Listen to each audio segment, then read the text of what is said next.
오늘은 지난번에 얘기했던 것처럼 스팀 등록 관련된 부분을 정리를 한번 해보겠습니다. 좀 시간이 많이 지나서 까먹은 게 많이 있을 수도 있는데 스팀웍스를 통해서 작업을 하게 되고요.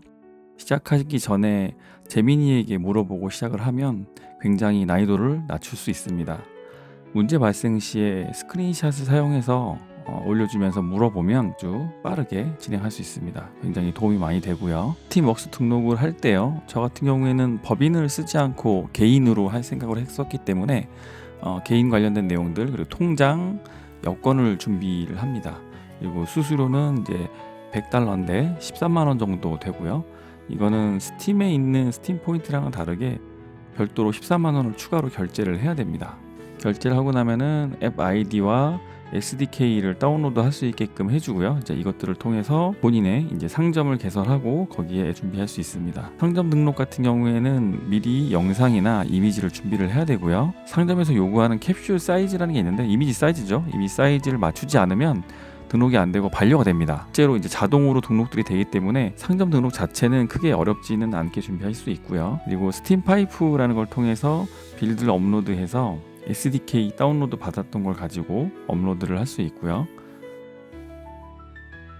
이렇게 폴더에 개발 리소스랑 실행 파일들을 다 넣고 스크립트를 작성해서 스팀 CMD를 통해서 배치 파일이 있습니다. 그걸 통해서 자동으로 실행할 수 있어요. 업로드되는 중간에는 모바일 인증을 요구하기 때문에 모바일 앱을, 그러니까 스팀 앱이죠. 스팀 앱을 미리 깔아놓고 준비를 해두는 것이 중요합니다.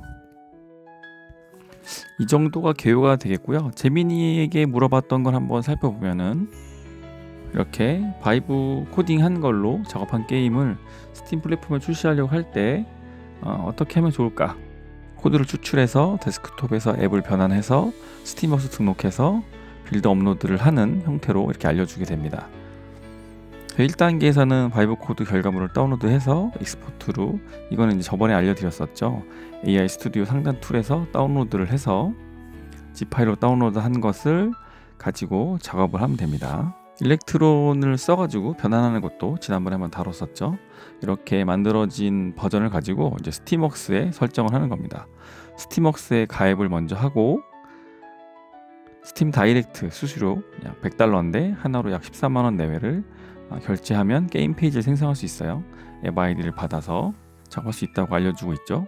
그래서 스팀 파이프로 빌드 업로드를 할 건데, SDK를 다운로드 받아서 내 컴퓨터에 있는 EXE 파일과 관련 리소스를 스팀 서버에 올려야 되는데, 이 방법이 SDK를 다운로드 받아서 여기에 있는 컨텐츠 빌더라는 폴더에다가 넣고서는 빌드 스크립트를 통해서 실제 서버로 업로드를 할 수 있는 것입니다. 밑에 보시면은 스팀웍스 계정 생성할 때, 수수료 결제할 때 방법들이 여러 가지 잘 나와 있는데, 일단 신원 정보를 입력을 해야 되는 게 있어서, 이때 제일 중요한 거는 개인일 경우에 그 수익 지금 받을 수 있는 은행 계좌와 세금 정보를 제출을 해야 돼요. 그래서 이 기본적인 신원 확인, 수수료를 결제하고 나서도 실제로 이 승인까지는 한 일주일 정도 걸립니다. 스팀 파이프를 통한 빌드 업로드 쪽이 조금은 복잡할 수 있어요. 처음 할 때 저도 여기가 조금 이제 헤매는 구간이긴 했는데, 기본적으로는 빌드를 구성하는 스크립트 폴더 내에 .vdf 파일이라는 게 있어요. 그래서 이거를 열어서 여기에다가 마찬가지로 재민이에게 물어봐서 앱 아이디라던가 실행 파일 명들을 정확하게만 기입을 하면 이후로는 한번 설정해 놓은 걸 가지고 계속 업로드를 할 수 있게 됩니다. 그리고 실제로 스팀 서버에 올라가 있는 빌드 버전을 이제 디폴트 브랜치로 설정을 해야지 유저들한테 배포가 되고요. 상점 페이지 같은 경우에도 다양한 크기의 이미지들이 필요하고요.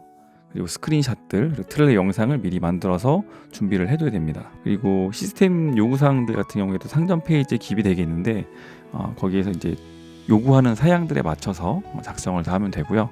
검토를 요청하고 나면은 검토하는 시간이 꽤 걸립니다. 한 1에서 5일인데 저 같은 경우에도 한 3일 정도 이상 걸렸던 것 같아요. 그리고 저 같은 경우에는 회사 형태로 하지 않고 개인 자격 형태로 등록을 했었는데 이럴 때 이제 본인의 실명을 써야 된다라는 부분들이 있고요. 그래서 여권을 같이 제출을 하면 그 통장 예금주 같은 경우에도 명의가 정확히 일치해야지 승인이 납니다. 그래서 이 부분은 꼭 신경 써가지고 작업을 해야 되는 부분이고요. 이후에 개인 자격으로 등록하면서 세금 인터뷰라는 걸 진행하게 되는데 이런 식별번호나 이런 부분들도 한국 같은 경우에는 주민등록번호를 입력해서 진행할 수 있고 중간중간에 문제가 있을 때도 재민이에게 문의하면서 해결해 나갈 수 있습니다. 지금 같은 경우에 저 같은 경우에도 수익이 적을 때는 개인으로 시작해도 무방한데 혹시라도 많이 벌게 됐을 경우에는 법인으로 전환을 해야 되는 그런 부분이 생긴다는 것도 알려주고 있습니다.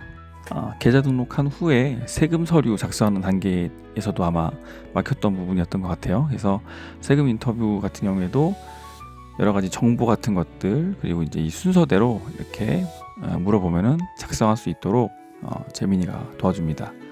하나하나 세세하게 보면서 맞춰주면 되고요.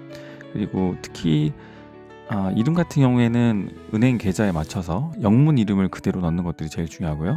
주소 같은 경우에도 정확하게 기입을 해야지 오류가 나지 않고 승인이 나게 됩니다. 그 외에 이제 필요한 부분들에 대해서는 적혀있는 내용들을 확인하면서 하나씩 기입해 나가면 됩니다. 작업했던 내용을 체크하면서 봤더니 생각보다 내용이 많네요. 다음 시간에 좀 이어서 하도록 하고 작업하면서 남겨뒀던 스크린샷들을 이용해서 상점 체크리스트랑 빌드 체크리스트 그리고 이것들이 검토가 다 끝나고 나면 출시로 넘어가는데 검토 완료 후 14일이 걸려요. 2주 정도 걸리는 거죠. 그래서 이걸 하면서 생각이 좀 들었던 것들이 만약에 이제 비용을 들이면서 제가 업체를 운영하고 있었다라고 하면은 이 등록되는 기간과 출시되는 사이까지 물론 이제 빌드 작업을 추가로 하긴 하겠지만 시간이 붕 뜨는 거죠. 노하우를 얘기한다면은 미리 이제 상점이라던가 이런 부분들 검토를 먼저 요청을 해놓고 빌드도 미리 올려놓고 검토를 하면서 최종적으로 수정하는 그런 부분들을 다음번에 좀 다뤄서 알려드리도록 하겠습니다. 그리고 그 다음에 이제 하면서 알게 된 이제 큐레이터 유일한 홍보 수단인 거죠. 큐레이터 홍보에 대해서 이 중요한 내용들을 한번 다뤄서 다음번에 한 번 더 작성하도록 하겠습니다. 거기에서 이어서 이제 할인 설정 이벤트라든가 이런 부분들을 계속 지금 겪어가고 있는 것들을 정리해서 한 번 더 올려드리도록 하겠습니다. 네, 이상 올드보이의 리바이였습니다. 감사합니다.